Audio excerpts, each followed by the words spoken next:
Hello friends, welcome to OD study point. स्वागत है आप सभी का आपके अपने YouTube channel OD study point में। तो प्यारे दोस्तों, आज हम लोग स्टार्ट करेंगे प्रश्नावली 4.2। इसके पहले ऑलरेडी मैंने प्रश्नावली 4.1 को बिल्कुल बेसिक से आपको पढ़ा दिया है। अगर वो वीडियो आपने नहीं देखा है तो जरूर देखिएगा, डिस्क्रिप्शन में उसका लिंक मिल जाएगा। तो स्टार्ट करते हैं आज की क्लास। देखते हैं प्रश्नावली 4.2। तो प्रश्नावली 4.2 के प्रश्नों को सॉल्व करने से पहले सबसे पहले कुछ बेसिक से कॉन्सेप्ट है प्रश्नावली 4.2 को सॉल्व करने के, उसको आप समझ लीजिए। फिर सॉल्व करेंगे प्रश्नावली 4.2 के क्वेश्चंस को।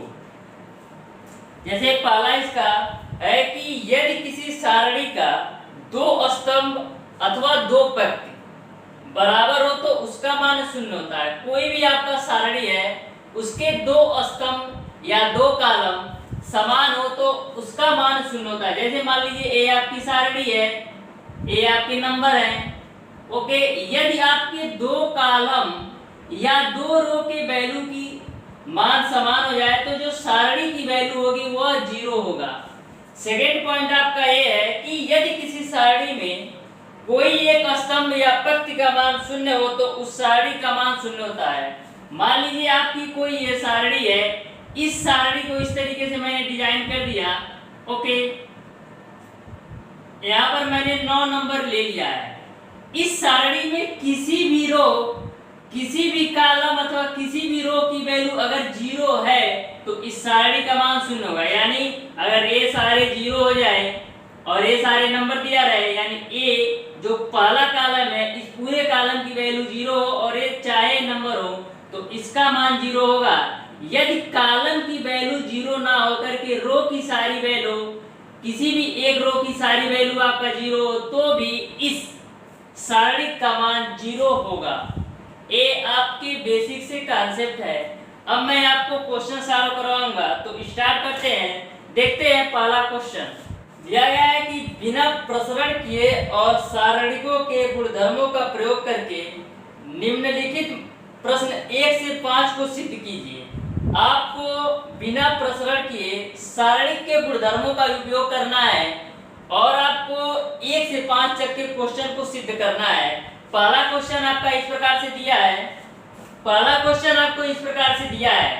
तो आपको सारणिक के नियमों का, जो मैंने आपको 2 नियम बताए हैं, उस नियम को फॉलो करके इस क्वेश्चन को सॉल्व करना है। तो जैसा कि मैंने आपको बताया, यदि किसी भी सारणी के 2 रो अथवा 2 कॉलम का मान एक समान हो जाए तो उसकी वैल्यू 0 होती है। तो मैं यहाँ से 2 रो अथवा 2 कॉलम को समान करता हूँ। तो समान करने के लिए देखिएगा क्या करना पड़ेगा। यदि मैं C2 बराबर C1 प्लस C2 लिख दूं तो मेरा ये वैल्यू आ जाएगा, यानी हमारा एक कॉलम और एक कॉलम सेम आ जाएगा। तो वही करते हैं, तो लिखेंगे C2 टेंस टू, लिखेंगे C2 tense to C1 plus का C2, ओके। C1 में हम कोई चेंजिंग नहीं कर रहे हैं, C2 में चेंजिंग कर रहे हैं। तो C1 की वैल्यू वैसे ही नोट कर देते हैं, x, y और z।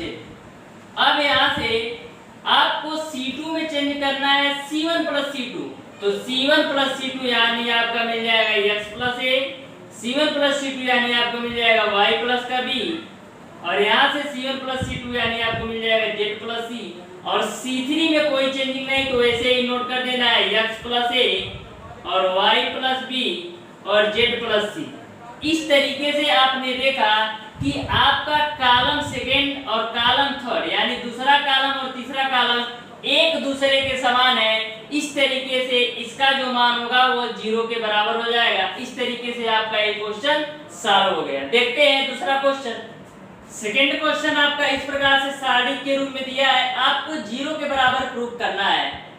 तो सबसे पहले आपको माइंड में सेटअप ये रखना है कि या तो मैं 2 कॉलम अथवा 2 रो की वैल्यू समान कर दूं, या तो किसी एक कॉलम या किसी एक रो का मान मैं शून्य कर दूं, तो मेरा काम बन जाएगा। क्योंकि हमको फाइनली RHS में 0 लाना है। तो मैं क्या करता हूं, C1 के जगह पर C1 plus C2 plus C3 कर देता हूं। तो आपका इस प्रकार से हो जाएगा। यहाँ पर करते हैं C1 tense to C1 plus C2 plus का C3, तो a minus B, B minus C, C minus A आपस में जोड़ दीजिए। तो a minus B C1 plus C2 क्या लेना है आपको, B minus C plus C3 आपको लेना है C माइनस का A। फिर आपको सेम क्रिया इसमें भी करना है, तो आपका हो जाएगा B माइनस C प्लस का C माइनस A प्लस का A माइनस B। सेम क्रिया इसमें भी करना है, C minus A plus A minus B फिर प्लस B माइनस C। ये तो मैंने C1 के लिए किया C1 plus C2 plus C3, तो इस प्रकार से आपकी वैल्यू आई। C2 और C3 में कोई चेंजिंग नहीं हो रहा है तो वैसे ही नोट कर देते हैं, तो आपका हो जाएगा B माइनस C माइनस का A और A माइनस का B। फिर C3 भी वैसे ही नोट कर देते हैं, C माइनस A माइनस का B फिर उसके बाद से B माइनस का C। A आपका हो गया, इसको आप सारणिक के रूप में लिखिए, ये तो आपका मैट्रिक्स का है ऐसे, ठीक। यहाँ पर आपका हो गया। अब इसको करना क्या है, आप इसको सॉल्व करेंगे तो यहाँ से B कट जाएगा, A माइनस A से कटेगा, C से कटेगा, यानी सारी वैल्यू आपस में कट जाएंगी, यानी आपके एक कॉलम का मान 0 आ गया। तो आप यहाँ से आपका पहला कॉलम का मान 0 0 हो जाएगा और दूसरा और तीसरे कॉलम का मान वैसे ही नोट कर देना है, तो आपका हो जाएगा B minus C minus A फिर C माइनस का A फिर A माइनस B फिर उसके बाद से A माइनस B फिर आपका हो जाएगा B माइनस C। तो मैंने आपको बताया है पहले ही कि यदि किसी एक कॉलम अथवा किसी एक रो का मान 0 होता है तो उस सारणी का मान 0 होता है, तो A आपका 0 के बराबर हो जाएगा। इस तरीके से आपका क्वेश्चन नंबर 2 भी सॉल्व हो गया। अब देखते हैं क्वेश्चन नंबर 3।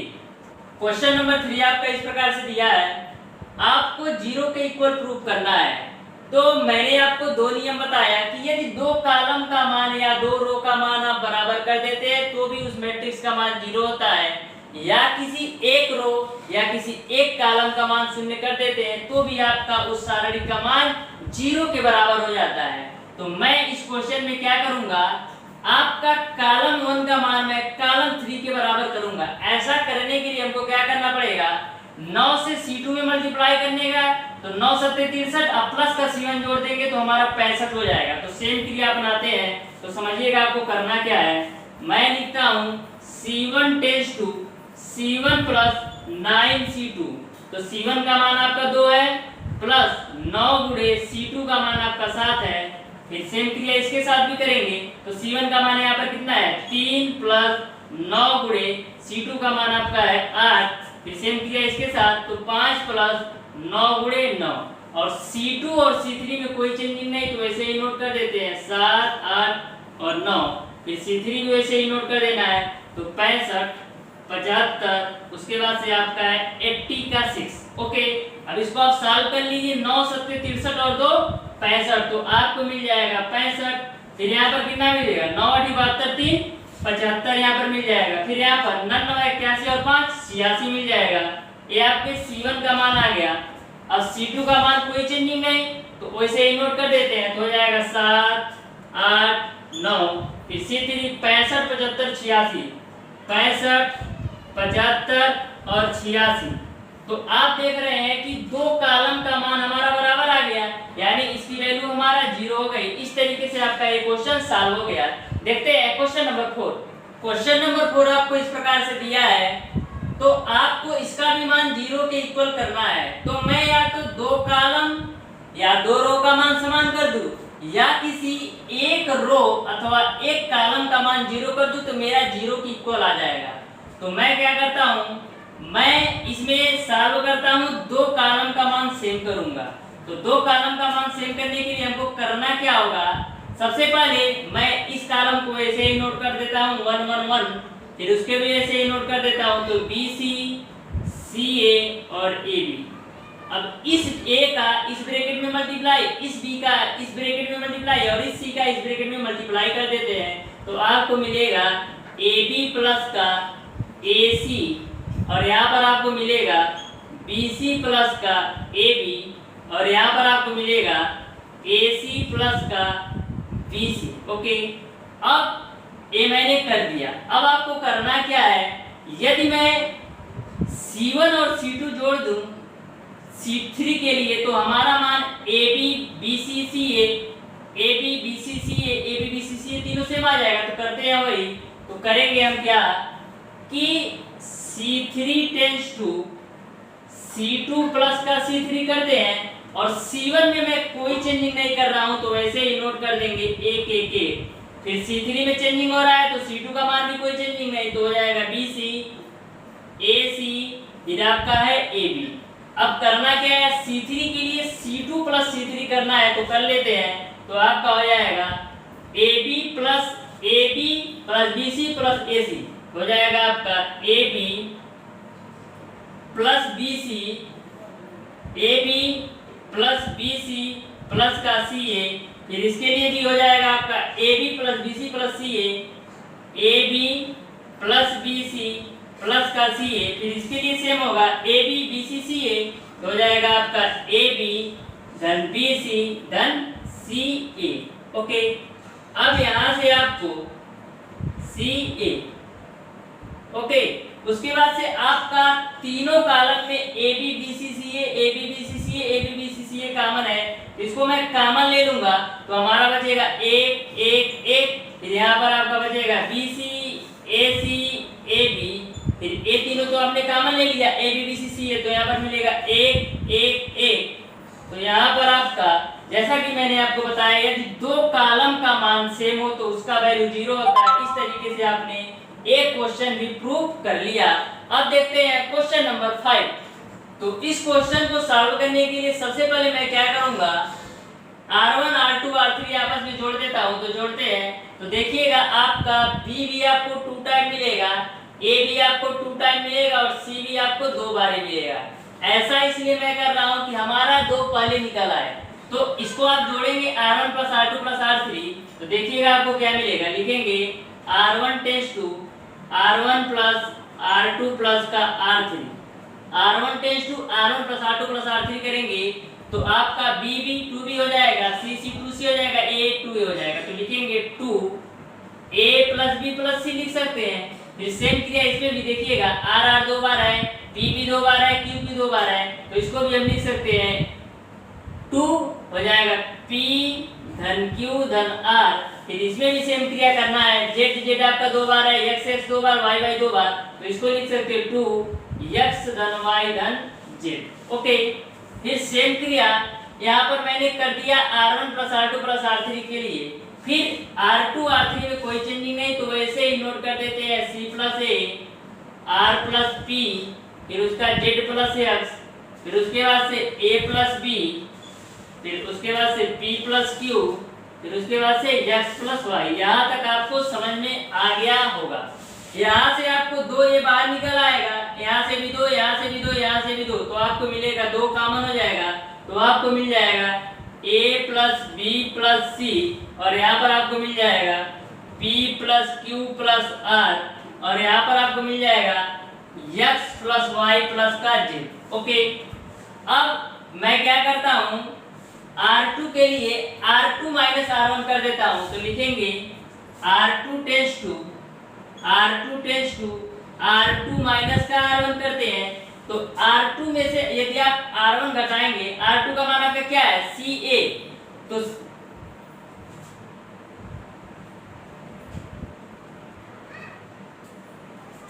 यहाँ से आपका A हो गया, और सारी वैल्यू नोट कर देते हैं। तो आपका हो जाएगा C plus A R plus P, फिर उसके बाद से Z प्लस का X, फिर ये वैल्यू नोट कर दीजिए। तो आपका हो जाएगा A प्लस B, फिर उसके बाद से P प्लस Q, फिर उसके बाद से आपका X प्लस का Y। ओके, अब करना क्या है, लिखेंगे R2 में से हम R1 को घटाते हैं। तो देखिएगा आपको क्या मिलेगा, जब आप R2 में से R1 को घटाएंगे तो आपका CA तो कटेगा, आपका मिलेगा माइनस का B, ऊपर वाली वैल्यू तो वही रहेगी। क्यों?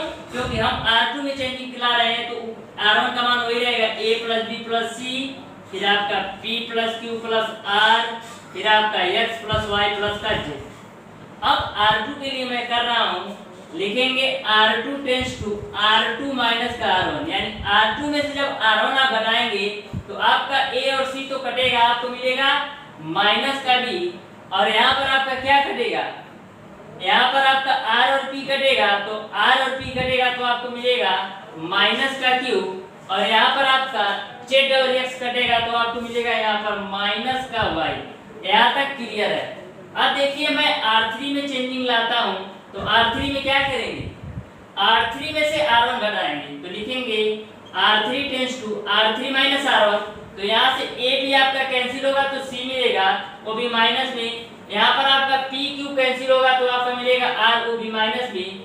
यहाँ पर आपका X Y कैंसिल होगा तो Z मिलेगा, O भी माइनस में। माइनस में इसलिए मिल रहा है क्योंकि मैं R3 में से R1 घटा रहा हूँ। ओके, यहाँ तक क्लियर है आपको।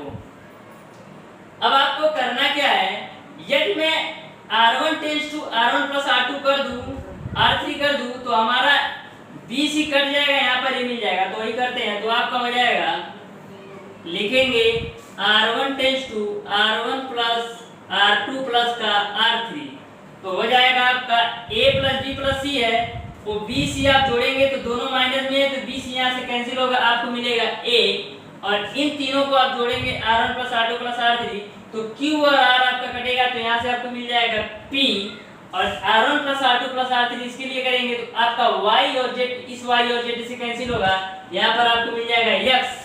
उसके बाद से ये दोनों वैल्यू नोट कर देते हैं, माइनस का B माइनस का Q माइनस का Y है, तो इसमें मैं एक माइनस इससे कॉमन लेता हूँ इस रो में से, और एक माइनस इस रो से कॉमन लेता हूँ, तो मेरा वैल्यू हो जाएगा प्लस, तो मिल जाएगा आपको B Q Y, तो लिख देंगे B Q Y।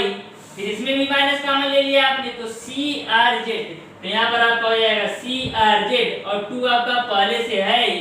तो इस तरीके से आपने प्रूव कर लिया LHS इक्वल टू RHS। तो इस तरीके से वैल्यू आपकी दोनों बराबर हो गई। इस तरीके से प्यारे दोस्तों, मैंने आपको क्वेश्चन नंबर 1 से क्वेश्चन नंबर 5 तक के सारे प्रश्नों का सॉल्यूशन बिल्कुल डिटेल में बताया है। इस क्वेश्चन को मैं एक बार और रिपीट कर देता हूं, आप ध्यान से देखिएगा। आपका इस प्रकार से क्वेश्चन दिया था, आपको इस तरीके से लाना है, यानी आपको RHS की वैल्यू प्रूव करना है। तो मैंने क्या किया, सबसे पहले R1 tense to R1 plus R2 plus R3 कर दिया, तो R1 plus R2 plus R3 करिए तो ये मिला। सब यहाँ पर आप देख रहे हैं कि दो बार है, B भी आपका 2 बार है, A भी आपका 2 बार है, C भी 2 बार है। इसको लिख सकते हैं 2A धन B धन C। सेम क्रिया इसके साथ भी किया और सेम क्रिया इसके साथ भी किया, तो A वैल्यू आपको मिल गई। फिर सेकंड कंडीशन में मैंने क्या लिया, यहाँ से 2 मैंने कॉमन लिया, उसके बाद से नोट कर दिया, तो यहाँ पर आपको A मिल गया। फिर उसके बाद से मैंने क्या किया, R2 के लिए किया कि R2 में से मैंने R1 को घटाया, R2 आपका A है, इसमें से मैंने R1 को घटाया, तो आपका AC तो कटेगा। हम R2 में से R1 घटा रहे हैं तो माइनस का भी मिल जाएगा। फिर सेम क्रिया इसके साथ, सेम क्रिया इसके साथ। फिर मैंने क्या किया, R3 tense to R3 minus R1, R3 में से R1 में घटाया तो A भी कैंसिल होगा, लेकिन जो C आपका मिलेगा माइनस में, सेम क्रिया इसके साथ, सेम क्रिया इसके साथ। फिर यहाँ से भी मैंने माइनस कॉमन ले लिया और यहाँ से भी मैंने माइनस कॉमन ले लिया, तो आपका हो गया प्लस, 2 आपका ऑलरेडी है ही। और फिर मैंने R1 plus R2 plus R3 कर लिया, तो यहाँ पर BC आपका इस BC से कैंसिल होगा, QR इसका इस QR से कैंसिल होगा, YZ इस YZ से कैंसिल हो गया, तो आपको मिल गया APX BQY CRZ। इस तरीके से आपने प्रूव कर लिया LHS इक्वल टू RHS। तो प्यारे दोस्तों, आज की क्लास को यहीं तक रखते हैं। वीडियो अगर पसंद आया हो तो ज्यादा ज्यादा लाइक शेयर और सब्सक्राइब जरूर कीजिएगा। बेल आइकन दबाना बिल्कुल मत भूलिएगा, जिससे हमारी लेटेस्ट आने वाली वीडियो आपको मिलती रहे सबसे पहले। धन्यवाद।